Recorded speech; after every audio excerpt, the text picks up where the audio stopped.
जय संशक्ति। ओम समानो मंत्र समिति समानी समानं मनः सचित्तमेषां समानं मंत्रम् अभिमंत्र एवः समानेन वो हविषा जुहोमि। सौना विचार સમાન हो, ચિત્ત મનથી સૌ એક હો, જ્ઞાન સૌને સમાન આપવું, સમાન સૌના સત્કાર હો. પૂજ્ય તનશીજીએ લખેલ ગીતા અને સમાજ સેવાનું પ્રકરણ 7 વર્ણ વ્યવસ્થાઓ વિશે આજે આપણે થોડુંક ચિંતન કરીશું. પરમેશ્વરે આ સૃષ્ટિની રચના કરી તો એ પ્રશ્ન આપણે પૂછવાનો અધિકાર નથી કે શા માટે કરી, કારણ કે એનો જવાબ કોણ આપે? પરમેશ્વર સિવાય બીજો કોઈ જવાબ આપી શકે નહીં, અને આપણે એના જવાબની જરૂર નથી.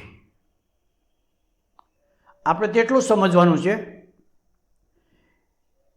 કે પરમેશ્વર એ શાશ્વત છે, અનાદિ છે, અનંત છે, સર્વશક્તિમાન છે, સર્વત્ર છે, સદા છે. તો સૃષ્ટિ પણ ભગવાનની રચના છે, પરમેશ્વરની રચના હોવાને કારણે પરમેશ્વરના જે ગુણ છે એ સૃષ્ટિમાં પણ છે. સૃષ્ટિ પણ શાશ્વત છે, અનાદિ છે, અનંત છે. પણ એક ફરક, એક તફાવત ઈશ્વર અને પ્રકૃતિમાં છે. ઈશ્વર એક સ્થિર તત્વ છે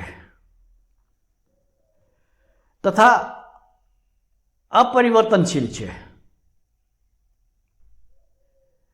આજે આ ભગવાનનું સ્વરૂપ ને કાલે બીજું, એ તો આપણી કલ્પના છે. ભગવાનના કોઈ સ્વરૂપ છે જ નહીં, એટલે એમાં કોઈ પરિવર્તનની કોઈ સંભાવના છે નહીં. પ્રકૃતિમાં એવું નથી. પ્રકૃતિમાં બધું જ ગતિમાન, કશું સ્થિર નહીં. નદી સતત વહેતી રહે, સમુદ્રમાં સતત ભરતી અને ઓટ આવ્યા જ કરે, હવા વહેતી રહે, સૂર્ય સવારમાં પૂર્વમાં ઉગે, બપોરે માથે આવે, સાંજે પશ્ચિમની અંદર આથમી જાય. ચંદ્ર એની કળાઓ બદલતો જ રહે. પૂનમ દી આખો ચંદ્ર, હમણાં દિવસ ચંદ્ર દેખાય જ નહીં, બીજનો ચંદ્ર જુદો, આઠમનો ચંદ્ર જુદો. એ રીતે સમગ્ર જીવજંતુ, પશુ પક્ષી, આપણે બધાએ સતત ગતિમાન છીએ. આપણે તો પ્રકૃતિ એ ગતિશીલ છે, એક વાત. બીજું, પ્રકૃતિ પરિવર્તનશીલ છે. પ્રકૃતિનું અત્યારે જે સામે ચિત્ર દેખાય છે તમને, એ કરતાં થોડીક વાર પછી કંઈક જુદું જ હોય છે. શ્રી કૃષ્ણ ભગવાન વિશે એક શ્લોક છે, દિને દિને નવમ નવમ નમામિ નંદ સંભવમ. આપણે તો પ્રકૃતિ વિશે કહી શકીએ કે દિને દિને નવમ નવમ નહીં, ક્ષણે ક્ષણે નવમ નવમ. આ ક્ષણે જે રીતની પ્રકૃતિ છે એ બીજી ક્ષણે નહીં હોય. પ્રત્યેક ક્ષણે પ્રકૃતિમાં પરિવર્તન, જૂનું જાય, નવું આવે, પરંતુ બધા પરિવર્તન તરત ન દેખાય. કેટલાક દેખાય. ધારો કે અત્યારે આ 1-2 દિવસથી ચોમાસું બેઠું, થોડાક દિવસ પહેલા કાળઝાળ ગરમીમાં આપણે બધા શેકાતા હતા. હવે વરસાદ શરૂ થઈ ગયો તો ઋતુ બદલાઈ ગઈ, પ્રકૃતિમાં એક પરિવર્તન આવી ગયું.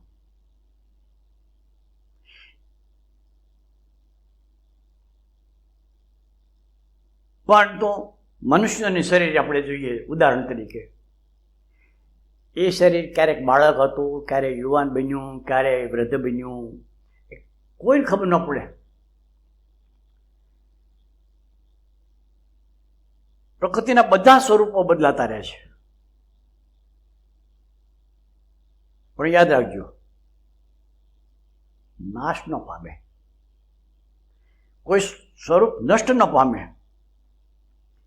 ઈશ્વરની રચના છે ને પ્રકૃતિ, તો એટલે એનો નાશ કોઈ ન કરી શકે. સ્વરૂપ બદલાય. દાખલા તરીકે પાણી છે, ઈશ્વરનું સર્જન છે. ખૂબ ઠંડી મળે તો એનો બરફ થઈ જાય, ખૂબ ગરમી મળે તો એની વરાળ થઈ જાય.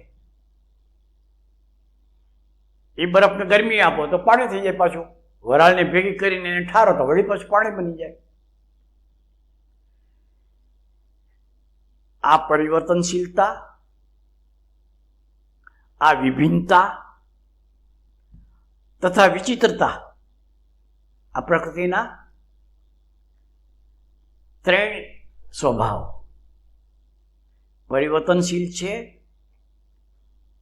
એની અંદર વિભિન્નતા છે, અને કેટલી વિચિત્રતાઓથી તે ભરેલી છે. સ્થૂળ રૂપે દ્રશ્ય દેખાય છે બધું, એ બધું બાહ્ય.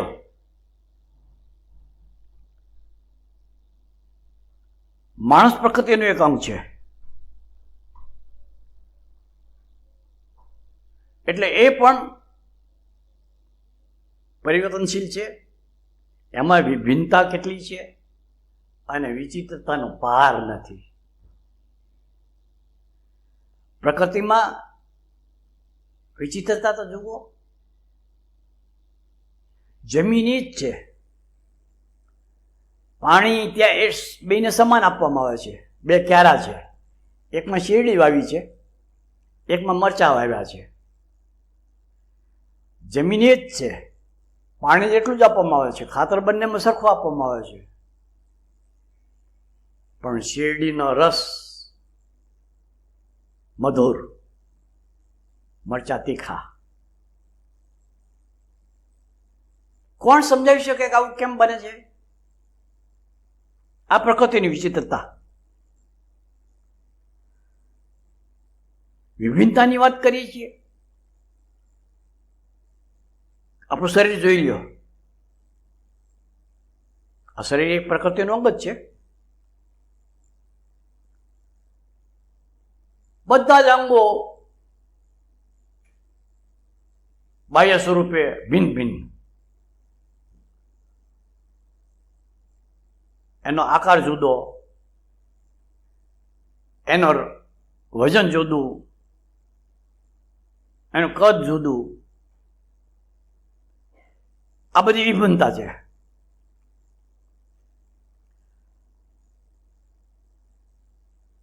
એમાં ક્યાંય સમાનતા નહીં.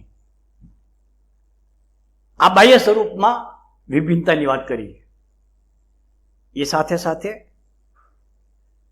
આપણે માણસની વાત કરીએ તો, બીજાની આપણે અત્યારે નથી કરવી, તો એના અંતઃકરણમાં પણ પરિવર્તન, વિભિન્નતા અને વિચિત્રતા છે.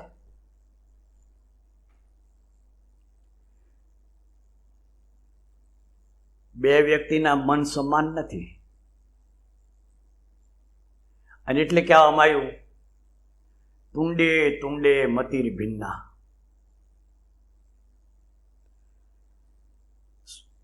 સંસ્કાર જુદા જુદા, વૃત્તિઓ જુદી જુદી, ભાવ જુદા જુદા, ક્યાંય બે વ્યક્તિઓના સંસ્કારની અંદર સમાનતા ઓછી મળે. વૃત્તિઓ પણ જુદી જુદી, પાછું એ વૃત્તિ બદલાતી રહે. વિભિન્નતા તો ખરી, પછી પરિવર્તનશીલ. એવી રીતે ભાવ, આજે કોઈના પ્રત્યે મને સદભાવ છે, કાલે એના પ્રત્યે મને દુર્ભાવ જાગી જાય.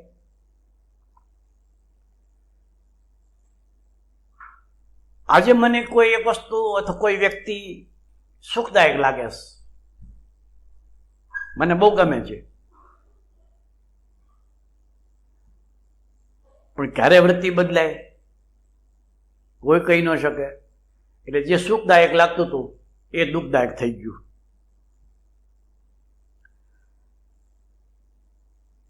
મિષ્ટાન બધાને ભાવે.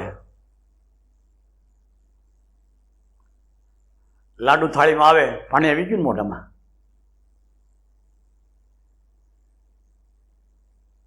તો મજા આવી જાય. પણ રોજ લાડવા હોય તો કેટલા દિવસ લાડવાની પ્રત્યે આપણને ચાહ રહે છે. એ જ રીતે વ્યક્તિની બાબતમાં પણ બની શકે છે. આજે જે વ્યક્તિ આપણને ખૂબ પ્રિય લાગતી હોય એ કાલે શત્રુ બનીને સામે આવી જાય છે. માણસ ક્યારે બદલાય છે એનો કોઈ વિશ્વાસ નહીં, કોઈ ખાતરી નહીં. આજે જેને આપણે સંત મહાત્મા માનતા હોઈએ છીએ, એના ચરણમાં આપણે પડતા હોઈએ છીએ, એનું સન્માન કરતા હોય છે, એની જયકાર કરતા હોય છે. એવા કેટલાય જેના ચરણમાં માણસો, હજારો માણસો ચરણમાં પડતા હતા, આજે જેલમાં હડે, વર્ષોથી જેલમાં હડે છે. શું થઈ ગયું? સુરતમાં એ કઈ હરામી નહોતો, સાધના હતી, સંત હતા, બધું જ હતું. પરિસ્થિતિ, સંયોગ એવા આવી ગયા, એનું પતન થયું. એટલે આવું કેમ બને છે? કારણ છે માણસ કંઈક ને કંઈક બનવા, કંઈક ને કંઈક પ્રાપ્ત કરવા માટે થઈને મહત્વાકાંક્ષાઓ રાખ્યા જ કરે છે. મારે આ જોઈએ, મારે આટલું જોઈએ, મારે આ બનવું છે. આવી આકાંક્ષાઓ એનો કોઈ અંત નથી. એવી રીતે ભાવનાઓમાં પણ કોઈ અંત નહીં. આપણા ભાવ, આદર્શો, આપણા વિચારો, એ બધામાં એટલી બધી વિચિત્રતા ભરેલી છે કે પૂજ્ય તનસિંહજીએ લખ્યું છે, અનંત અનેકતાઓથી ભરેલા માનવ સમુદાયની સાથે રહીને સામાન્ય સમાનતાઓમાં પણ માણસ પોતાનું અલગપણું સ્પષ્ટ રૂપે અનુભવે છે.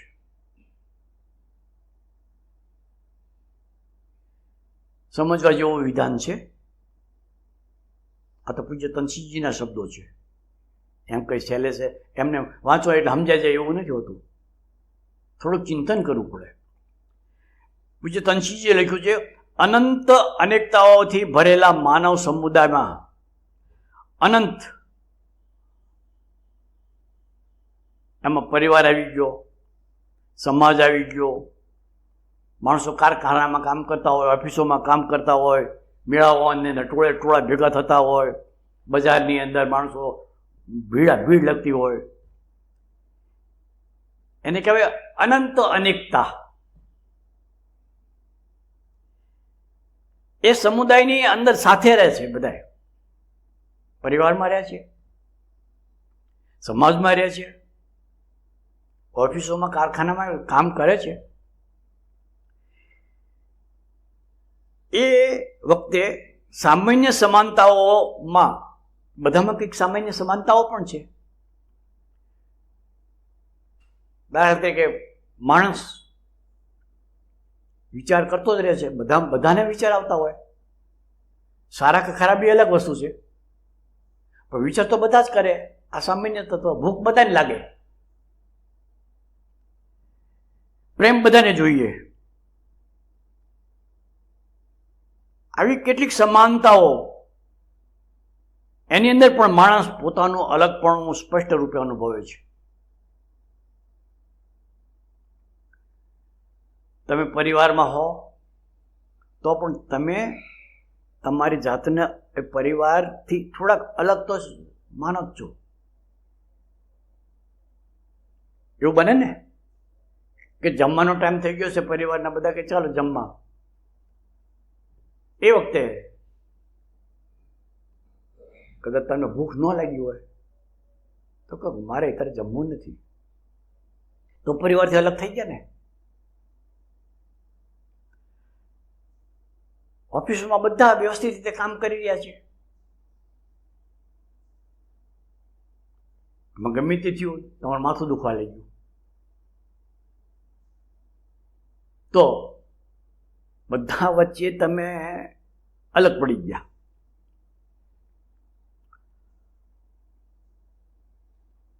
કોઈ કાર્યક્રમ ચાલે છે, હજારો માણસો બેઠા છે,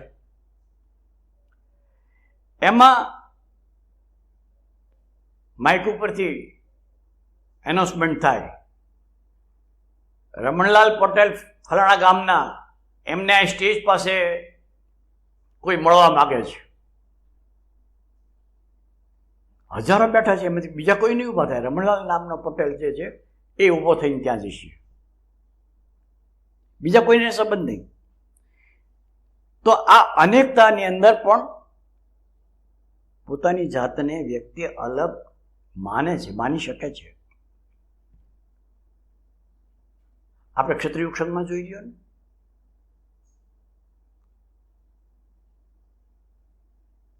ક્ષત્રિય ક્ષણના પ્રશિક્ષણ શિબિરોમાં સ્વયંસેવકોએ સ્વીકારી લીધું છે કે આપણો ધ્વજ એક છે, આપણા નેતા એક જ છે,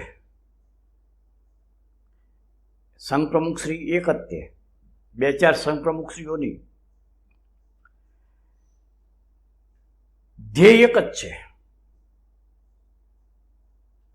અને એ ધ્યેય સિદ્ધ કરવા માટે માર્ગ પણ આપણે એક જ સ્વીકાર્યો. છતાંય પ્રત્યેક વ્યક્તિ વિશિષ્ટતા અને વિચિત્રતાને કારણે અલગ દેખાય છે.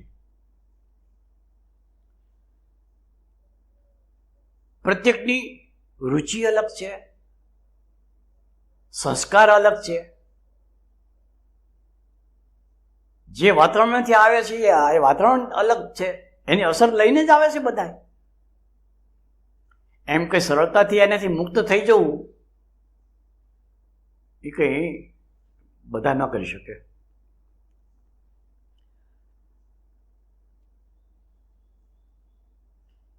શિબિરોમાં કેટલાકને રમતોમાં રસ પડે, કેટલાકને ગીત ગાવામાં રસ પડે, કેટલાકને ચર્ચાઓમાં મજા આવે, કેટલાકને બસ વિનોદ સભામાં બસ આપણે વિનોદ સભાનો કાર્યક્રમ એટલે મજા મજા. રુચિ બધાની ભિન્ન ભિન્ન છે. બધા તે શિબિરાર્થીઓ જ તે ઓળખાણ આપ્યું હોય તો શિબિરાર્થી છે, પણ છતાંય તે એક શિબિરાર્થી બીજા શિબિરાર્થીથી કેટલી રીતે એ અલગ પડે છે. એ રીતે દરેકની બુદ્ધિ સમાન નથી હોતી, દરેકના આદર્શ પણ એક હોતા નથી, ભાવ પણ સરખા નથી હોતા. એટલે એકતા, એક શિબિર, એ એક યુનિટ થયું, એક એકમ થયું. છતાંય એમાં અનેકતાઓ દેખાય છે.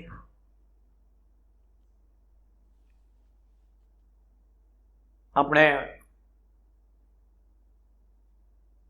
ઈચ્છીએ છીએ કે બધા સંગઠિત બને,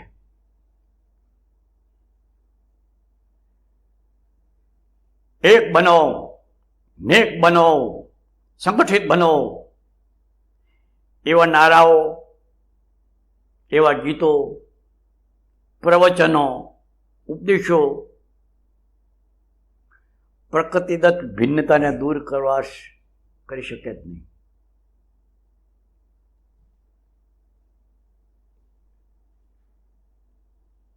નથી કરી શક્યા. પ્રયત્નો કર્યા છે, ચાલુ છે, એક બનવાના, સંગઠિત બનવાના. ઉપરથી લાગે કે આ સંગઠિત છે,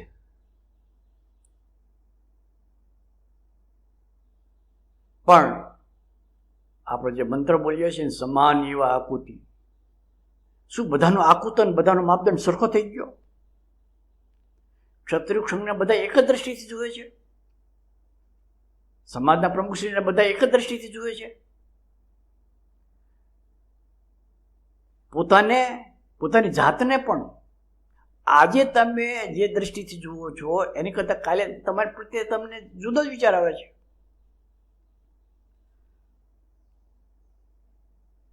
માણસને એની પૃથકતા, અલગ અસ્તિત્વની ભાવનાએ બીજા કરતાં વિશિષ્ટ બનવાની પ્રેરણા આપી.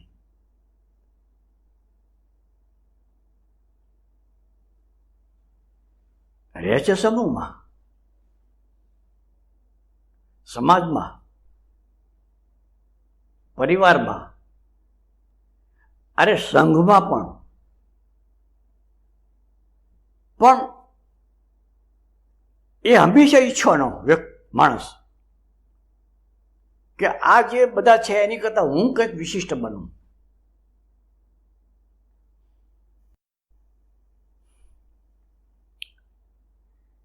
આવી વિશિષ્ટતા બનવાની ચાહ બધાની એવી ચાહ હોય છે. અને પરિણામે સંઘર્ષ ઉત્પન્ન થાય, હરીફાઈ ઊભી થાય, સ્પર્ધાત્મક વાતાવરણ બને. બીજાની સફળતા, પ્રગતિએ માણસના દિલમાં ઈર્ષ્યા પેદા કરી છે. એ કહે છે, લ્યો ગઈકાલનો છોકરો આ ચડ્ડી પહેરીને ફરતું હતું, એ નાની બનાવી દીધો બિચારાને.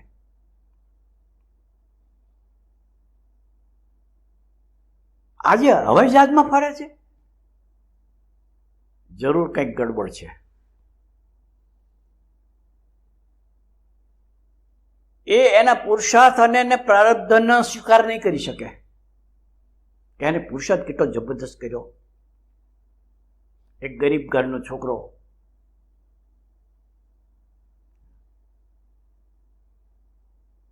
મિસાઇલ મેન અબ્દુલ કલામ આઝાદ, એક ગરીબ ઘરનો રાષ્ટ્રપતિની કક્ષાએ પહોંચી ગયા. પણ એને પાછળ એમનો જે પુરુષાર્થ હતો એ પુરુષાર્થને આપણે સ્વીકારતા નથી. હવે એટલે બધું પહોંચી ગયો, કંઈક ગડબડ છે ચોક્કસ. અને પોતે આવો ન બની શક્યો, આવું કરી ન શક્યો, એટલે બીજા પ્રત્યે અહોભાવ દર્શાવવાને બદલે, પ્રસન્નતા અનુભવવાને બદલે ઈર્ષ્યા કરશે. માનવ સહજ છે.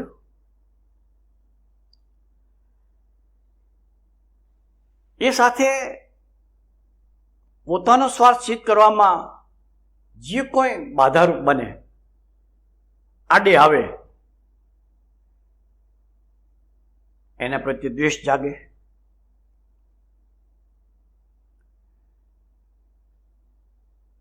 એ દુશ્મન લાગે એને.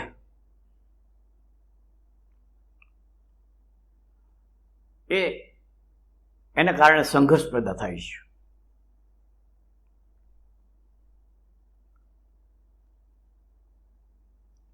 દરેક માણસ સુરક્ષિત રહેવા માંગે છે. પોતાની સુરક્ષા માટે નાના મોટા અનેક પ્રયત્નો માણસ કરે જ છે. સુરક્ષિત હશે તો સુખનો અનુભવ કરી શકીએ, શાંતિનો અનુભવ કરી શકીએ. પરંતુ મોટા ભાગે આ સુરક્ષાનો જે વિચાર એ ભ્રામક જ બની રહીશ. ન તો એને સુખ મળે છે, નથી શાંતિ મળતી, અને સુખને સ્થાને દુઃખ, શાંતિની જગ્યાએ અશાંતિ, હાય હોય, ઉપાધિ. માણસનું જીવન અસ્થિર બની જાય.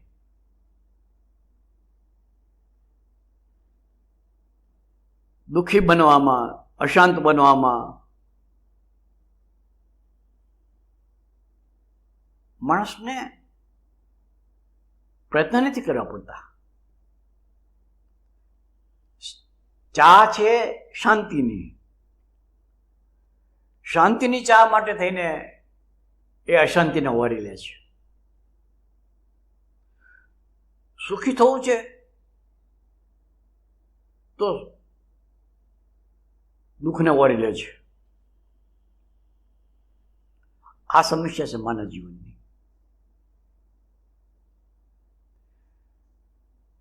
આનું કોઈ સમાધાન ખરું? સમાધાન તો છે જ તે. એક સંસ્કૃતનું સૂત્ર છે, યત્ર યત્ર અપાય તત્ર તત્ર ઉપાય. જ્યાં કોઈ સમસ્યા હશે એનું સમાધાન મળી જ જવાનું. જ્યાં કોઈ મુસીબત હશે ત્યાં એનો મુસીબત દૂર કરવાનો ઉપાય છે જ તે. કોઈ જ્યાં પ્રશ્ન હશે એનો ઉત્તર મળશે જ તે. પરંતુ પૂજ્ય તનસિંહજીએ એ શબ્દ વાપર્યો છે પશ્ચિમના લોકો માટે, અનાર્ય શબ્દ. અનાર્ય જાતિઓ અર્થાત જે આર્ય નથી. આર્ય એટલે કોઈ જાતિ નહીં હો. આર્ય એટલે ભારતીય સંસ્કૃતિથી રંગાયેલો, એને આપણે આર્ય કીધો. એટલે જેને આવવાનો રંગ નથી લાગ્યો, એમને જુદી રીતનું જીવન છે, એને અનાર્ય કીધા. અર્થાત જેઓ આર્યવ્રત એટલે ભારતની બહારના છે, એવા પશ્ચિમની જાતિઓએ આવી સમસ્યાઓ કે એક સુખ કઈ રીતે મળે, શાંતિ કઈ રીતે મળે, એના માટે એક વ્યવસ્થાની સ્થાપના કરી. જે કામ એક વ્યક્તિ ન કરી શકે તે સમૂહ નિર્માણ દ્વારા શક્ય બનાવ્યું. કૌશલ્યનું નિર્માણ કર્યું, અનેક જાતના ઓજારો બનાવ્યા, અસ્ત્રો બનાવ્યા, કારખાનાઓ, યંત્રો. એના દ્વારા પ્રકૃતિ દ્વારા જે આપણને તકલીફ પડતી હતી એ તકલીફ દૂર કરવા માટેના પ્રયત્નો થયા.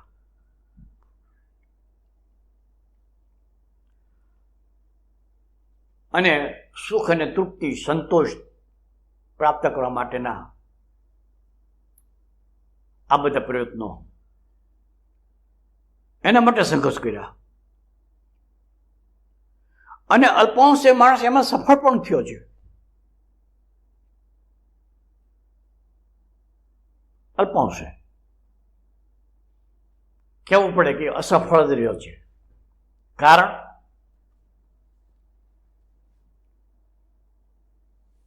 સુખની કોઈ મર્યાદા ખરી?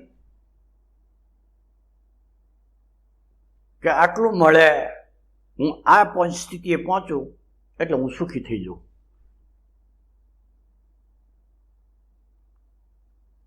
કોઈ સંતોષની આટલે પહોંચવું એટલે પછી મને સંતોષ એથી વધારે ન જોઈએ. આવો કોઈ માપદંડ ખરું? બલકે પ્રાપ્તિની ઈચ્છા, અધિક પ્રાપ્તિની ઈચ્છા માણસને દુઃખી બનાવે છે, અશાંત બનાવે છે, અસંતુષ્ટ બનાવે છે.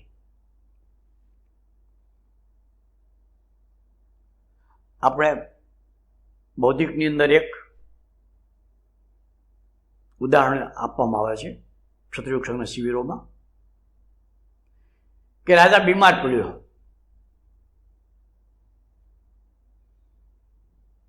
રાજા બીમાર પડે એને માટે તો કેટલી દવાઓ, ઔષધો ને ડોક્ટરો ને વૈદ્યો ને ભુવા ને ભરડા ને બધા કેટલાય, પણ રાજાને કંઈ ફેર પડે નહીં. એક માણસે કહ્યું કે રાજાને જો કોઈ સુખી માણસનું પેરણ પહેરાવવામાં આવે, રાજા હાજા થઈ જાય. બહુ સહેલો રસ્તો. દુનિયામાં ઘણા સુખી માણસો હોય છે, આપણે એક પેરણ લઈ આવો. રાજાને સેવકો નીકળી ગયા શોધમાં. સુખી માણસો જોયા કે તું સુખી છું ને? હા, આમ તો સુખી છું, પણ મને એક દુઃખ છે. કે બીજો ગળે હા સુખ તો છે, પણ મને આ દુઃખ છે. સંપૂર્ણ સુખી કોઈ મળ્યું નહીં. છેવટે એક સેવકને એક માણસ આનંદથી કૂદતો નાચતો ગાતો મળ્યો. એણે કહ્યું, એ તું સુખી છે? કહો, તને કોઈ દુઃખ નથી? ના રે ના. તને કોઈ ઈચ્છા પ્રાપ્ત કરવાની બિલકુલ નહીં ને? તો એક કામ કરીને કે તારું પેરણ આપ ને. મારી પાસે પેરણ ક્યાં છે? પેરણ હોય તો દુઃખી જ થવું ને. આ પેરણ નથી, મારી પાસે કંઈ નથી, એટલે મને સુખ છે. હોવું, બનવું, પ્રાપ્ત કરવું, આ બધું આપણે માનીએ છીએ કે એ સુખદાતા હશે. હકીકતમાં શું બને છે એ આપણે જાણીએ છીએ. માણસ વધારેમાં વધારે ઈચ્છે છે. એક સંસ્કૃતમાં શ્લોક છે, આશા નામ મનુષ્યાણામ કાશ્ચિત આશ્ચર્ય શૃંખલા યયા બધા પ્રધાવંતી મુક્તા તિષ્ઠંતી પંગુવત.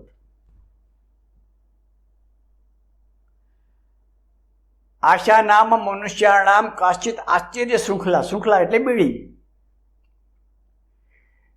સામાન્ય રીતે બેડી હાંકળ માણસને બાંધી દો તો એ કંઈ હલી ચાલી શકે નહીં, ક્યાંય જઈ ન શકે. અને જેને કોઈ સાંકળથી બંધાયેલ નથી, જેને કોઈ બેડી બાંધેલ નથી, એ ગમે ત્યાં જઈ શકે. પણ આ આશા નામની એક બેડી, આશા નામ કાશ્ચિત આશ્ચર્ય શૃંખલા, એક આશ્ચર્યજનક એ બેડી છે. કેવી? એ આ બધા પ્રધાવંતી, એ આશા નામની બેડીથી બંધાયેલા છે ને, એ દોડાદોડ કરે છે. સામાન્ય રીતે સામાન્ય બેડીથી બંધાયેલા બેઠા રહે, ક્યાંય ન જઈ શકે. આશા નામની બેડી એવી છે કે જેનેથી બંધાયેલા માણસો બેસી જ ન શકે. અને મુક્તા તિષ્ઠંતી પંગુવત, જે એ આશા નામની બેડીથી જે મુક્ત છે, એમને કઈ જોતું નથી. એ પંગુવત, એક લંગડા માણસની જેમ, અપંગની જેમ, જેને પગ જ નથી, એની એમ જે સાનો મને બેઠો છે. પછી તનસીજી ગાયું છે ને કે સપનોं पे रोती जहान थी, अपने तो मौला मस्त थी. દુનિયા પોતાના સ્વપ્નોને સિદ્ધ કરવા માટે થઈને રાત દિવસ મહેનત ભાગાભાગ કરતા જ રહે છે. પણ જેને કાંઈ જોતું નથી, પેલા સુખી માણસની જેમ, જેની પાસે પેરણ નહોતું, આપને તો મોલા મસ્ત છે, બસ એ મસ્ત મોલા, એને કોઈ દુઃખ જ ન હોય ને. બાકી સામાન્ય માણસ જેમ જેમ વધારે મળે તેમ તેમ વધારે આથી વધારે મને મળે.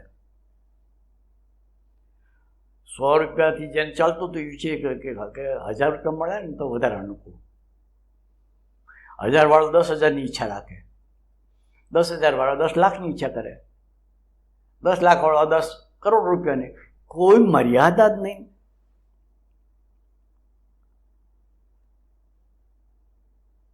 અને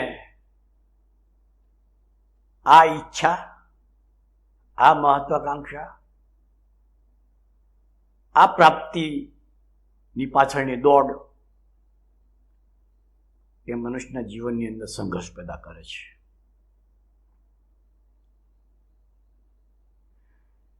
એ સંઘર્ષ મનુષ્ય વચ્ચેનો હોય છે. કારણ કે જે હું ઈચ્છું એ તમે ઈચ્છો છો. બંનેનું ન મળે, બેમાંથી એક જ મળે તો સંઘર્ષ. વ્યક્તિ અને સમાજ વચ્ચે સંઘર્ષ. વ્યક્તિ પોતાની રીતે જીવવા ઈચ્છે છે, સમાજ કહે છે કે નહીં, સમાજને માટે થોડાક સંયમિત બનો, સમાજ માટે આટલો ત્યાગ કરો, સમાજને માટે થઈને આ રીતે જીવો, આ રીતે ન જીવો. વ્યક્તિ માનતી નથી. વ્યક્તિ પોતે એમ કહે કે હું મારી રીતે જીવવા માટે તેને અધિકારી છું. સમાજની માન્ય નથી. સંઘર્ષ. એ રીતે સમાજ વચ્ચે સંઘર્ષો થયા કરે છે. રાષ્ટ્ર વચ્ચે સંઘર્ષ થયા કરે છે. પરિણામે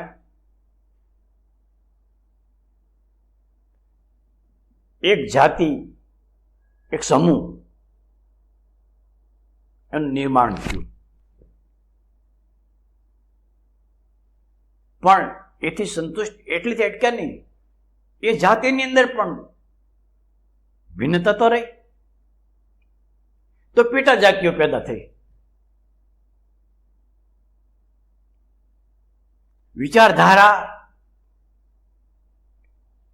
એક સમૂહે સ્વીકારી લીધી કે આપણે આ રીતે જીવવું. આપણે મેં એને કહીએ કે સંપ્રદાય.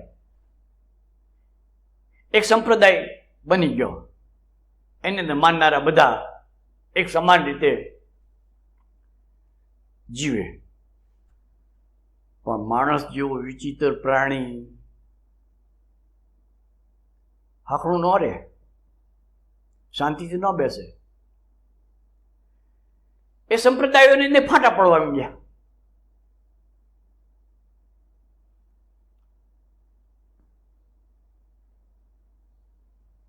તમે જુઓ હિન્દુઓની અંદર, હિન્દુ ધર્મ, હિન્દુ એક સંપ્રદાય જ છે. એને ધર્મ નહીં કહીએ આપણે, એક સંપ્રદાય, આ વે ઓફ વર્શિપ.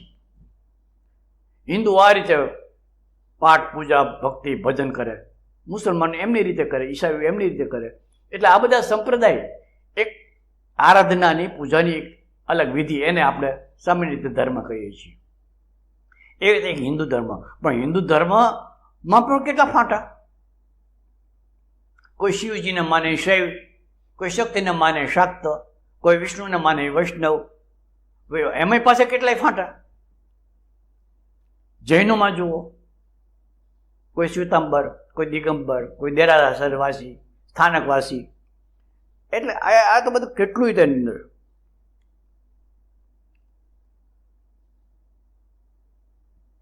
તો આપણે એક મનુષ્ય તરીકે ચા તો છે. ચા આપણા જીવનની અંદર જાગતી જ હોય છે. હું આ કરું, તે કરું. પૂરી થતી નથી. સંઘર્ષમય જીવન થાય છે. અને મોટા ભાગે અસંતોષના વાતાવરણમાં તે જીવન પૂરું કરી નાખે છે. તો આનો કોઈ ઉપાય ખરો? એ અંગે આપણે હવે પછીના કાર્યક્રમમાં આપણે જોઈશું. અત્યારે તો અહીંયા આપણે અટકી જઈએ. દક્ષ ઓમ શૌર્યમ તેજો ધૃતિર્દાક્ષમ યુદ્ધે ચાપ્ય પલાયનમ દાનમીશ્વર ભાવશ્ચ ક્ષાત્રમ કર્મ સ્વભાવજમ. ઓમ શાંતિ શાંતિ શાંતિ. જય સંશક્તિ.